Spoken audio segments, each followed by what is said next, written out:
just yet. Woohoo! USA! USA! We have an action-packed hour for you 6 p.m. drivers. Would I rather be feared or loved? Easy, both. I want people to be afraid of how much they love me. Matt Skraby wraps up a full day of live and local sports talk. And that is the whole problem with aliens.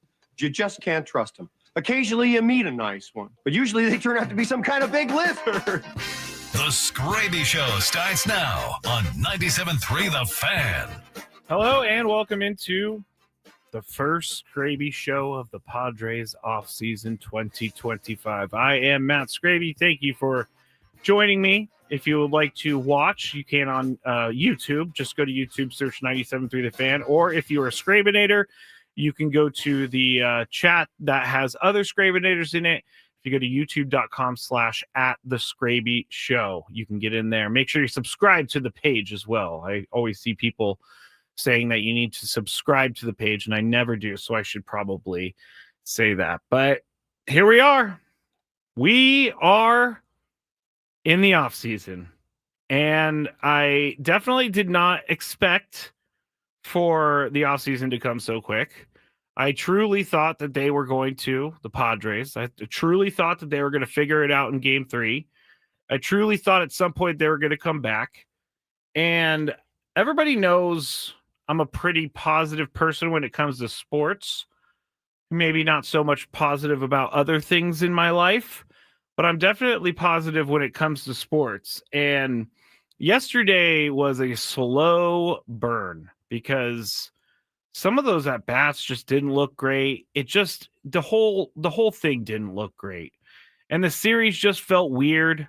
Game 1 was just not something that the Padres, they just weren't able to get back into it. Hitting with runners in scoring position is what will haunt this team because they didn't do it. And if you're going to, as the guy said earlier, Tony and Chris, if the team isn't hitting, it isn't hitting with runners in scoring position, which is what they're kind of designed for, and they're not hitting for power, where are those runs going to come from? And we found out yesterday they're going to come from yesterday's run came from a 9th inning home run from Jackson Merrill. So I can't look at this any other way than this season ends up becoming a disappointment. And I am not one to say that word lightly, but the reason to me it is a disappointment, not because they didn't win the World Series. I can't go into a season every single year thinking it's a disappointment if they don't win a championship, because 29 other teams all the time have that disappointment. But to know that they didn't get out of the first round and they had so many opportunities to get out of the first round, that is where I think the disappointment comes in, because this team was better than what this team was so much better than what they performed, the level they performed in the playoffs against the Cubs. And I know that a lot of people are upset that the wild card series was in Chicago. There was no home playoff games for the Padres. And my answer to that is why you can't be upset at anything or anyone other than the Padres team themselves, because they had plenty of opportunities in the regular season to get a lead in the division or even just stay there with the Dodgers. And we talked about it so many times. We didn't want the reasoning behind them not winning or their season ending early because they weren't able to track down the Dodgers, even though the Dodgers were the entire season, or not the entire season. Let me roll that back a second. In the second half, they were gift wrapping the division for the Padres, and the Padres were like, nah. Or they said no. If you don't like nah. They said, nope, we're good. We don't need your gift. We will be just fine without your gift. And that is not what happened. They were not just fine without their gift. So I have to come in here and just be real with everyone that this was a season that ended in failure to me. And I'm ready, I guess I'm not ready to move on to next season. I'm excited already about next season, but I understand why people can't go there just yet. Because this team, even though throughout the year it was kind of strange to watch, there were points where they were really good. There were points where they just could not beat the teams that they were supposed to beat. And what comes to mind for me down the stretch is when they played that pocket of teams. Someone is the 2025 schedule still up? They played that pocket of teams where it was Minnesota. They played the Twins, the Orioles, and the Rockies. And they lost 2 of 3 to the Twins, and they just didn't even look good in the series against the Twins. Those are the games that I kind of felt but didn't want it to become a reality. But those are the games that they lost that were totally major factors in the reason that they're exiting the playoffs early. And that's because they should have beat those teams. They should have taken care of business. They should have at least taken 2 of 3 from the Twins. The Orioles, the Orioles are a better team than I think their record showed, but still you can't get swept at home in late September or early September. It was the first week of September. You can't get swept at home in September by the Orioles. You got to at least take 2 games. Got to.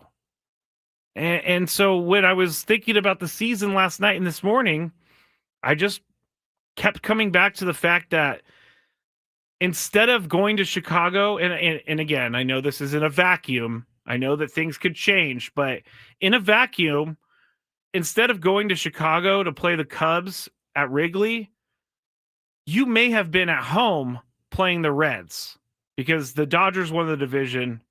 And if the Padres were to win the division, they would have had that best record. So they would have been where the Dodgers are.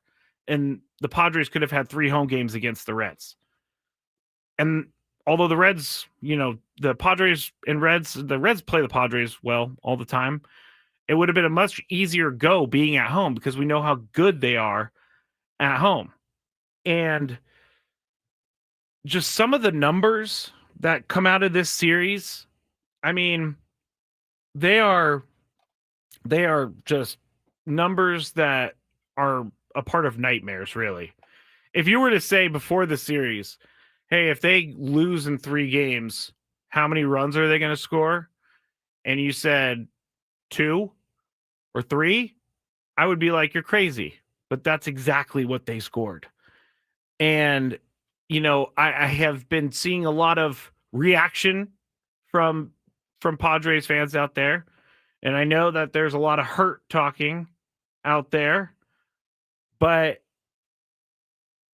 to the people who are gloating about their negative takes being right, go for it. Because you were right. This team didn't have it. And I think we felt all year there was something off about this team. And I don't know if it was, I don't know that there was something off or what was off. I'm sorry. I don't know what was off. The team vibes seemed to be there, but for whatever reason, that whole lineup could never get going as a whole. And that was a big problem. When you have Manny hitting, no one else is hitting. When Manny's not hitting, other guys are hitting, but they're not hitting enough. So I think you have to put it in the countdown. I said my number one reason the Padres season is over is because the superstars didn't superstar when it mattered. And if you listen to the Skraby Show, you have heard me say superstars got a superstar. And they did not. They did not. I'm going to get here's some numbers from the series. Fernando Tatis Jr., who is by all accounts a great postseason hitter. He went 1 for 12 with a walk in the 3 games. And That is not going to get it done. And I think that's something that everybody understands. Fernando going 1 for 12. If it was just Fernando going 1 for 12, you might have a chance. But when it's Fernando going 1 for 12, and then it's outside of game 2, Luis Arraez was 2 for 3 in game 2. He was 0 for 4 in the other 2 games in the second spot. Manny Machado, he did have that huge hit in game 2 that won the game for the Padres, but he went 0 for 9 for the rest of the series. And I really don't know what happened here with some of the superstars, because they kind of disappeared. They didn't kind of disappear. They did disappear.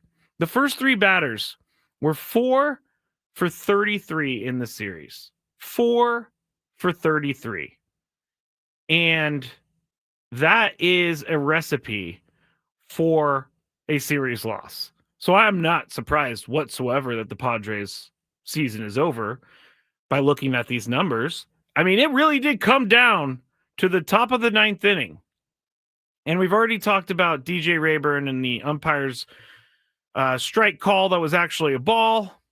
And that's unfortunate. Can't put it on the umpires, though. They could have hit with runners in scoring position the entire series. The entire series. So that one pitch did not end their season. Certainly helped in their season. But I can't even be mad, really, at that. I understand that it was a terrible call in a big moment. But I can't be mad because you should never be leaving it up to other things to win you a series, like umpire calls, win you or lose you series. It's all on them. It's all on them. And Jake Cronenworth faced a lot of lefty pitching in the series, yes, but he went 0 for 11. The guys just did not hit. The guys just did not hit. The pitching was there. Outside Yu Darvish, I know that Chris said he, had some soft contact and didn't really see a lot of hitters, but damage was done. Those 2 runs early in the game for the Cubs were all it took. And as the game went along, I think we all kind of felt the same way. Like, we have seen this story before. We have seen this team do this before, and we all kind of knew the outcome. I personally was hoping that they would win, but I was hoping in the wrong spot. My hope was in the wrong place because it just wasn't going to happen. But back to the people that were, saying that this team stinks, this team can't hit. I've been saying this since May. That's fine. I personally am always going to be positive about things. And I'm going to be positive about the Padres if they're looking to compete each and every year, which they are right now. I mean, if you want to rub it in that you were right because you thought the team was terrible in May, fine. Go for it. It's just not my style to think that way. I'm not going to think about why things are going to go wrong. I was so positive last night. I kept banking on the fact that last year's playoffs, the Mets were down to their last 2 outs in a wild card series against the Brewers, and they won the game. Out of nowhere. Pete Alonso hits that opposite field shot in the 9th inning, and I was still holding on to that. So if that tells you anything about me, it tells you that I am trying so hard to hold on to positive things, because I feel like if I send out positive things into the universe, then positive things are going to happen. But it didn't. It did not happen that way. And Padres 2025 season is over. Maxwell says, can't rely on miracles. You're right. You can't rely on miracles. You can't. In the back of my head, I know that. But at the same time, I guess you can call it my coping skills. I'm going to cope while the game is going on. But once that Fermin ball was caught, I just let out a sigh and I walked out of the room.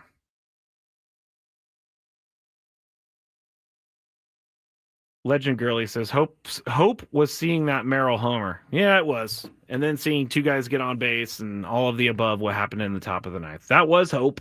It was. but they didn't put it together. So those are my quick initial thoughts. I'm glad that I had at least 24 hours to think about it, because last night I was much more angry at everything. I was ready to dismantle the team. I was ready to call for people's heads. But in the end, this was a good team that did not complete their goal, and they fell a lot short. None of those guys in that clubhouse feel good about exiting after the wild card round. All right. My first initial thoughts. We're going to go through a lot today, actually, or at least try to, because we just went through the contract situation on Gwynn and Chris. I'm going to say something about Luis Ariz, because I know that a lot of people are not big Luis Ariz fans for him on this team, but there's also some things to look forward to. And I'm not trying to skate away from the terrible end to this season, but I want people to know how they're set up for the future, because I've had some Padre fans message me and tell me, AJ sold the farm. They got nothing left. What are they going to do? We'll talk about that when we get back on the Skraby Show on 97.3 The Fan. Partly cloudy and breezy tonight.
I was just thinking about my future schedule here now that the Skraby Show is in season, which, if you don't know, the Skraby Show is in season when the Padres are not in season.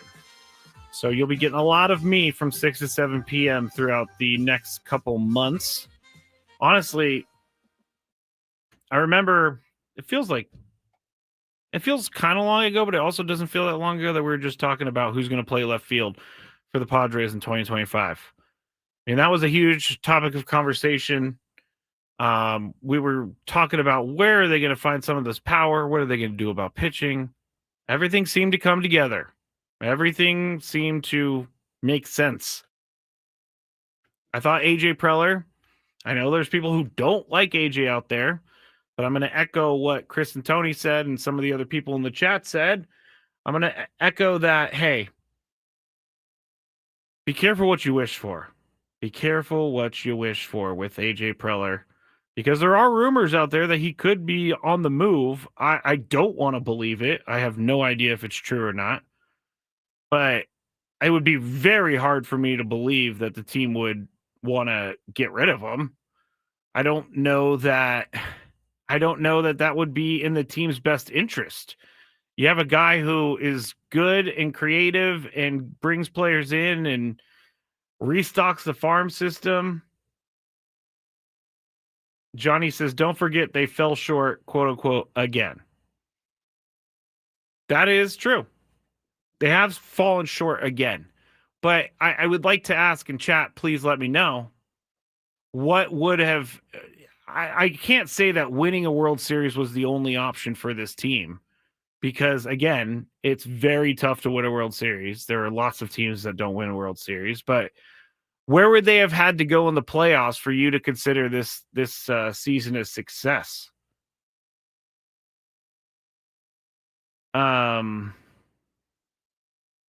Sorry, I got distracted for a second, but you can't. I don't think you can get rid of AJ Preller. I think that would be a huge. I think that would be a huge mistake. I really do. We have no idea what the payroll situation is going to be like. I don't think you can, and I'm seeing a lot of this too. I don't think you could fire Mike Schilt after back-to-back winning seasons and back-to-back seasons in the playoffs. Like him or not, Mike Schilt has won while he's been here as the manager. There are certainly things that have popped up over the years, but in the end, who's out there that's better? Skip Schumacher, he's off the board. He's going to be the Rangers manager. I don't think that firing people now the other coaches, the hitting coaches, you can't fire Ruben Niebla. He's the pitching whisperer. Pitching was pretty good for the most part this year. Starting pitching was not, but that was because of injuries and other things. But for the most part, I don't think you could fire AJ. Don't think you can fire Mike Schilt after heading to the playoffs. Juan says, I'll take Schilt over Bomel and Jace Tingler every day. Rod said Schilt needs to stay. Dominic says, AJ's job is to do everything possible to put a good team together that should win. The players have to do the work. If you think AJ didn't do his job to the nth degree, not sure what you're watching. I can 100% get behind that. Some people are saying the NLCS would have been an above, would have been a successful season for the Padres. Clinton says, although AJ does seem like a good commodity for other teams, I really hope he stays. He knows our franchise too well. That's true. I mean, he does know the Padres inside and out. Let's see, more NLCS. So NLCS I can get behind. And Darren says he is not the leader of that team. Who are we talking about, Darren? SD Mike says, I think the season was a success to an extent, as you just said, back-to-back winning seasons, back-to-back playoffs. Can't say that was a failure. Very disappointing to be sure. I guess I mean, I think maybe it's because it's too fresh. I'm trying to think about how to say this, because I do think that there was success in this season, and I do think that there was, disappointment and failure. And I hate the word failure. Disappointment. Disappointment was what happens when you lose to the Cubs in the wild card round after your star players don't hit. And I'll give everyone this. We saw something similar at the end of last year. Padres were rolling in that series against the Dodgers. Dodgers said that was the team that should win the World Series, but everything completely changed. And I don't know what you can change to make that change, but there is now evidence in back-to-back seasons that the hitting can just go away at any moment. I mean, Manny was not good, and he said as much. There were a lot of guys who were saying that they weren't good in this series. And I guess it's nice for them to say that. It doesn't help any of us. But here's what I want to say about Luis Arraez, because I don't think that he's going to be back with the team next year. And the only reason I don't think he is going to be back with the team next year is because of the price tag. He was making $14 million this year. He's a free agent.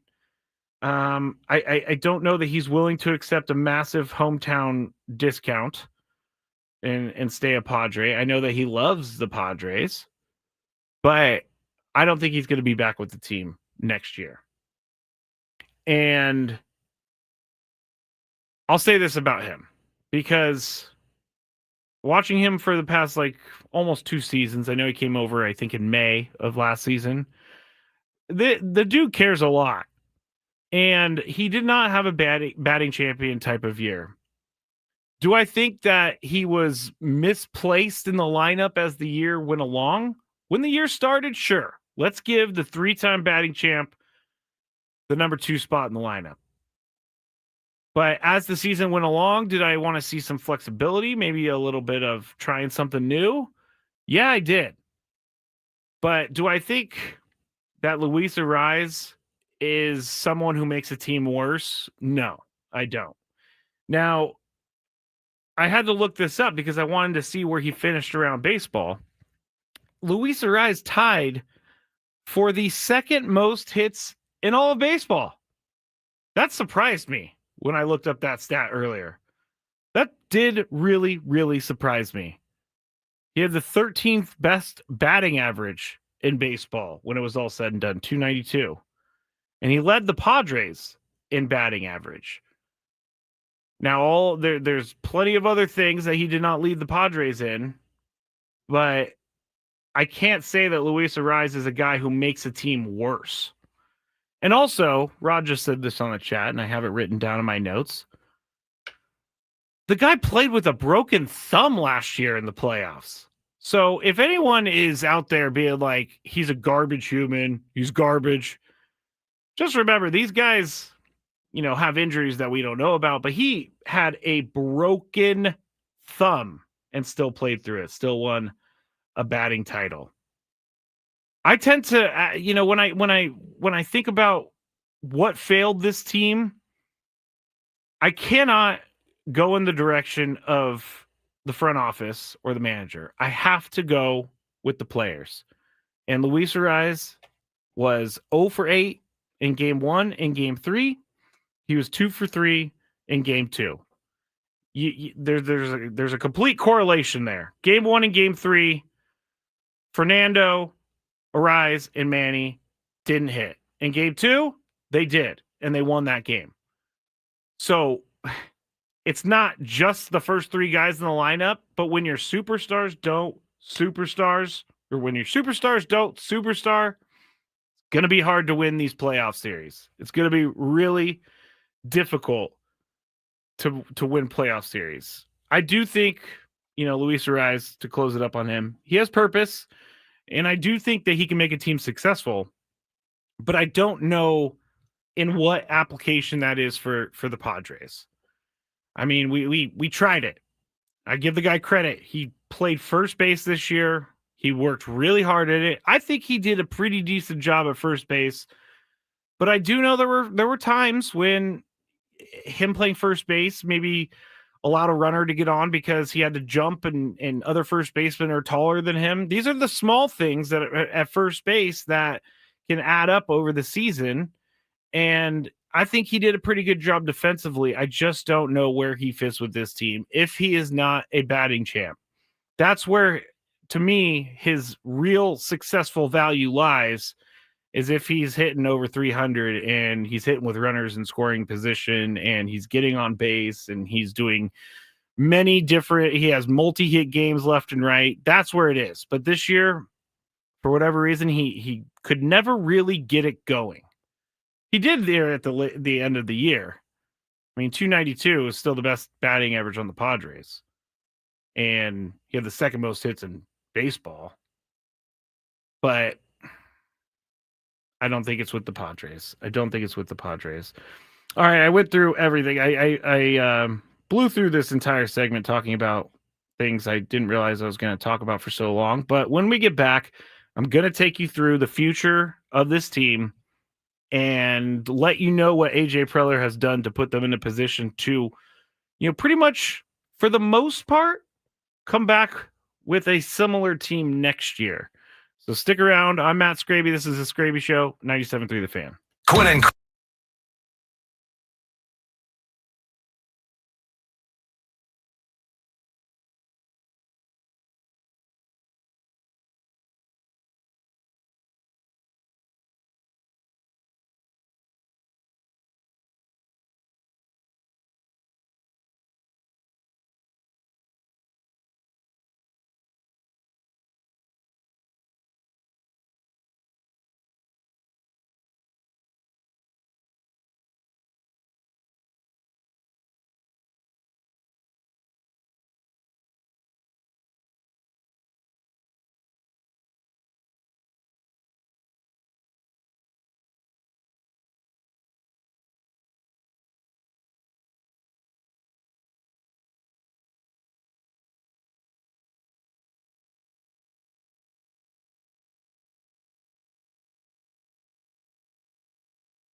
I guess one good thing that has happened in the last couple days is that it's now October, which means that Halloween is right around the corner. If you've listened to this show for any amount of time, I'm Matt Skraby. This is the Skraby Show, 97.3 The Fan. If you listen to this show for any amount of time, you know I love my horror movies. And the reason I say horror is because sometimes I say the word too close together and it comes out to be another word. So that's why I like horror movies. But I always struggle with costumes for Halloween. I really do. It's been since I was a kid. One of the hardest things for me to do is pick a costume for Halloween. And I think I have one for this year. And I don't mind telling everyone. But you've probably seen me wear the shirt before. But I really love Art the Clown. And I know that there's going to be from Terrifier. I know there's going to be a ton of Art the Clowns out there. But he might be my favorite character in scary movie history. If you've never seen Terrifier and you're a fan of scary, gory movies, watch Terrifier. It's over-the-top gore. Art the Clown is more of like a mime, but he's evil. So I kind of like that as well. But if you are looking for some scary movies, watch the Terrifier movies. Let's see. Dominic, I see what you did there. Let's see. Juan says, Skraby, have you seen House, the Japanese horror movie? No, I have not. I'll look into that. I like watching those. SD Mike says, oh dang, time to fire up Shudder. I did have Shudder. I cut the payment on Shudder about 6 months ago.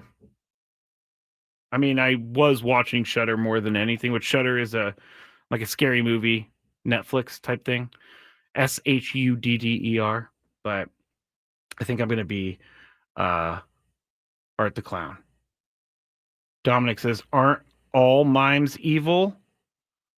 I don't know if they're all evil, but Art the Clown is certainly funny in his role as a clown mime. Clinton, The Menu was a good one. The Menu I've watched many times. I like The Menu. I think it's Ray Fiennes and Anya Taylor-Joy. It's a weird one. It is a complete weird one. But I will bring you those types of, or I'll tell you when I watch those movies so that I can see how other people feel about them. But I'm going to have to put together like a horror movie list here soon. We're going to get to the Padres players in just a second, but I had something I would like to talk about, but as Chris said, the last couple days, you're going to get to the point one day where you can't. Oh, I remember. It's the off season, and I promise this for everyone, but I can't remember who, but you're on the chat sometimes. I was talking about Rubik's Cubes and how I don't understand how anyone solves a Rubik's Cube. And then someone put on the chat, you should solve a Rubik's Cube on YouTube Live. So I'm going to do that. I'm going to try to solve a Rubik's Cube. I'm going to give myself like a time limit of 45 minutes or so. But I'm going to do that. And I was asked by Diesel. And he said, because I used to work on a different radio station back in the day as an intern for a morning show. And I have a bunch of old audio from my early radio days that I have been going through.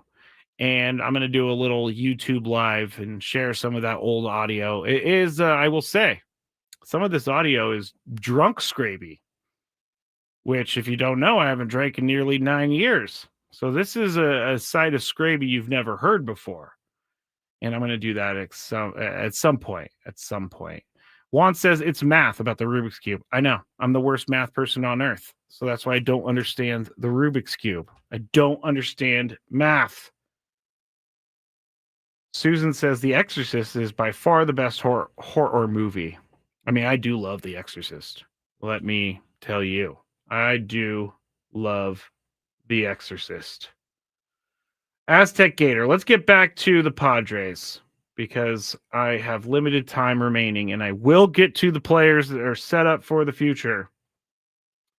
What Aztec Gator says would also like to see what changes Schilt makes to get better. He seems adverse to changing anything, no matter what evidence says. Unflinching belief in his team didn't work out enough. I don't know. I don't know that he has an what does it say? I don't know that. I've never seen Mike Schilt work. I've never been in any of those meetings. So maybe it's a team philosophy. Maybe it's a philosophy that all of them come up with together. So I can't say specifically that he is adverse to changing things and making changes, but I do think that managers are. I think that they should be lumped in with players in the regards of they need to get better. Everybody has to get better at their job, and I think that Mike Schilt will probably reflect on this year and take things that happened this year and change them for next year. I would hope so. I don't think that he is a guy who is going to, just run it back next year. I don't think that anyone could just run it back next year. But he's going to be the manager of this team next year. And now that I say that, I could be wrong. I'm going to knock on wood, I guess. But I can't see any reason why he's not the manager of the Padres next year. But I do think there needs to be some changes made in maybe the managerial philosophy a little bit. I've said it all year. Maybe we needed to have more of a gut feel type of, some of those decisions may have been better as a gut feel rather than an analytic feel. But again, they made the playoffs in back-to-back seasons. They won over 90 games or 90 or more in back-to-back seasons. That's a pretty good managerial job. I'm not saying that it's completely free of blame or completely free of mistakes or completely free of decisions being made that no one agreed with, but the proof is in wins. And he's done enough to get the Padres into back-to-back playoffs. I do think, though, that it needs to take a step up from here. And I talked about this last year with the Lions. After the Lions got eliminated from the NFL playoffs by the Commanders, I talked about it with them because they have been so close so many times, and we've seen it with teams. They need to lose sometimes to make it to the big game and to win the big game. But this year, without making it past the wild card round, I cannot say that this was a step forward for the team this year. I can't say it. Can't say it. All right, let's go into how AJ Preller has actually turned players that he traded for into players that are going to be a part of this team for the future. We've talked about Freddie Fermin. Freddie Fermin is going to be the starting catcher next year. He's going to be the everyday guy. He has a good arm, one of the best pop times in baseball.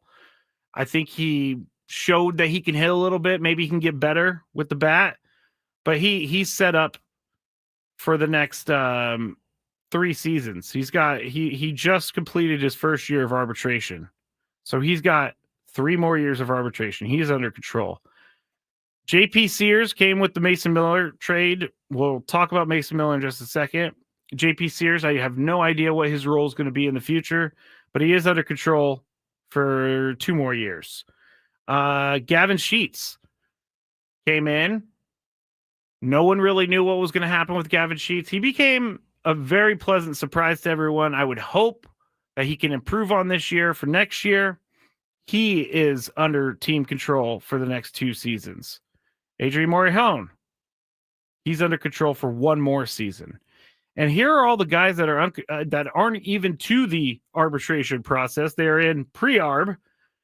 Jeremiah Estrada, Randy Vasquez, David Morgan, Bradley Rodriguez. Those guys are all under team control. I expect David Morgan to have a much bigger role out of the bullpen next year. I expect Randy Vasquez to be a part of this rotation next year. I think that he earned that this year to be considered a part of the rotation going into next year. Jeremiah Estrada had some hiccups this year, but for the most part, Jeremiah Estrada is a good bullpen pitcher, good reliever. He strikes out a lot of guys, and he got through that inning yesterday with. It could have been really, really bad, but Jeremiah Estrada limited the damage. So going forward, you're going to have him. Now, some of the guys, or let's go back to Mason Miller real quick, because I got a text from someone this morning. One of the first things that I saw. How do I phrase this? Because there are swear words in it, but basically the question was, all right, they lost and they gave up their best prospect in the meantime for a couple of guys. That is, I'll just say, a failure. This is not what they said, but it was the gist. Mason Miller was just the darling of the wild card series because he was able to do things that no other pitcher has done before. And he's under control through 2029. So Leo DeVries, although all signs point to him being a great major leaguer, he's not going to impact the team for another couple years. Mason Miller already showed why they traded Leo DeVries away for Mason Miller. Mason Miller is under contract through 2029. I have to repeat that. And so with some of the trades that AJ made at the deadline, you have your starting left fielder for next year in Ramon Laureano. You already know. We're not going to do the left field thing next year. We're not going to ask who's going to be in left field. You know Jackson's in center field. You know Toddy's in right field. There you go. Boom. You know Manny's at third. You know Xander's at short. You know that Jake is at second. You know Fermin's at catcher. So that leaves a first baseman, which I think, and what we talked about during Quid of Chris, Ryan O'Hearn would be the perfect guy for that spot. We saw him hit for some power. We saw him play great defense. I would feel really good if the price was right for them. I would feel really good about bringing Ryan O'Hearn back. And Manny already said his name by name. So that means that Manny Machado is thinking about it as well. Dominic, dude, Mason Miller is a Bo Jackson in Tecmo Bowl type cheat code. I don't give a flying bleep about DeVries. I don't give a flying bleep about DeVries either. Although it will be fun to see what he could do. But here are some of the guys that are free agents. Ryan O'Hearn, Jose Iglesias, Dylan Cease. I don't know that he's going to be back. I don't know how I feel about that one yet. I got to think about that a little bit because although he had a pretty lackluster year from what we thought he was going to have, I mean, the guy did start every single game that he was tasked with starting. So the guy is a workhorse, and that is valuable. That is valuable because we saw Michael King go out due to injury, and it put the rotation in peril there for a little bit. But you have Dylan Cease, you have Michael King, mutual option. Looks like maybe he's gonna, talk to his family, his agent, everyone, trying to figure out what he wants to do. Robert Suarez has a player option for $8 million. He's probably going to opt out of that, which makes Mason Miller the closer. Joe Musgrove coming back. Jason Adam also coming back next year under an arbitration contract. Johnny Brito, remember him? He had Tommy John. And Eric Hosmer money off the books. The one thing I will say, the Nick Pivetta raise, although he does deserve the raise, going to $20.5 million is going to be a little difficult, I think, sometimes. For the pod, it's already on the books. So he's going to be back for $20.5 million unless something else happens in the meantime. I just looked at the time. I am running out of time. So here we go with this. What's annoying Skraby today? Let's find out. It's time for the Daily Gripe. All right, my daily gripe is simple. Very, very, very simple. My gripe is that the Padres are out of the playoffs. I think that's a simple gripe. I think it's the right gripe. I'm disappointed that the season ended the way it did. I'm disappointed how 2025 was not the season we all thought it was going to be. But we live to fight another day. We live to fight another day. Good gripe. Thank you, Gonzo. Dominic, the only gripe. That is the only gripe. All right, you're going to hear a lot more from me going forward because the season is over. Skraby Shows are Tuesday, Wednesday, and Friday through the NFL season, and then you'll get me every single day. So we'll be back on Monday. We'll talk more about what happened over the weekend, and we'll talk to all of you right here on 97.3 The Fan. Thanks for listening, everyone.